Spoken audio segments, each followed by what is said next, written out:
and neighbors in Memphis. I felt secure and stable enough to wander. I loved my new home. Then the horses started whinnying in the barn. The dogs began barking at the sky. I became aware of a faint reverberation way down deep on the other side of the earth. Paranoia set in. I'm not sure this is the best time to experience my first earthquake. The rumble quickly became a bass drum roll, then expanded and condensed into a violent jolt that shook the ground. The whole ranch seemed to move about a foot. Not getting up with the earth moving around like flapjacks in a pan was a no-brainer, so I stayed put, stoned out of my mind. Only later did I learn it was the great San Fernando earthquake, strongest in California's history, about to do more damage than you could imagine in less time than you could comprehend. Unaware of the destruction being unfurled around me, I lay frozen on the blanket and took the ride. When the rumbling stopped, I was thankful to be in one piece, still on the earth's crust and not swallowed up into its belly. I took my time rolling over onto my knees. After taking my time to get back on 2 feet, I realized the old ranch house was still intact, a veteran of many earthquakes. Billy Nichols, the agent at Louis Bush's Malibu Realty, was thrilled with our $89,000 offer for Lana Turner's 4.89-acre ranch at the end of Winding Way.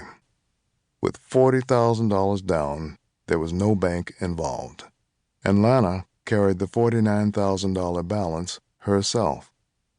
She made a few surprise visits to collect mortgage payments and survey her investment. The small print in the contract specified Malibu's age-old stigma that no land could be sold to a black.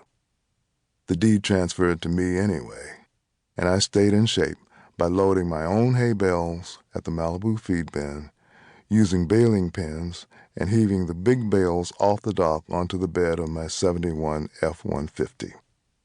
When I got home, I loaded and stacked them in the barn, which held 30 tons of hay.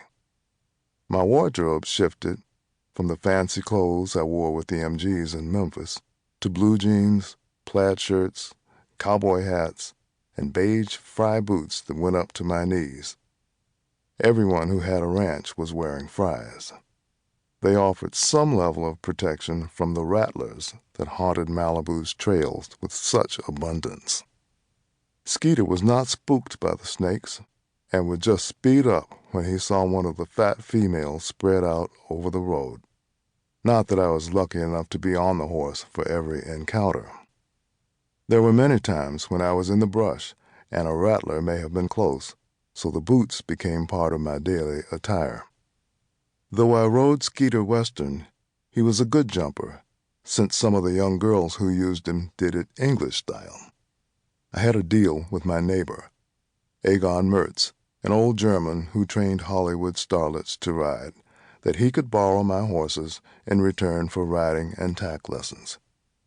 Yes, I trained Elizabeth Taylor to ride for National Velvet, I did, he claimed in his broken English. Many mornings I heard my horses trot past my bedroom window.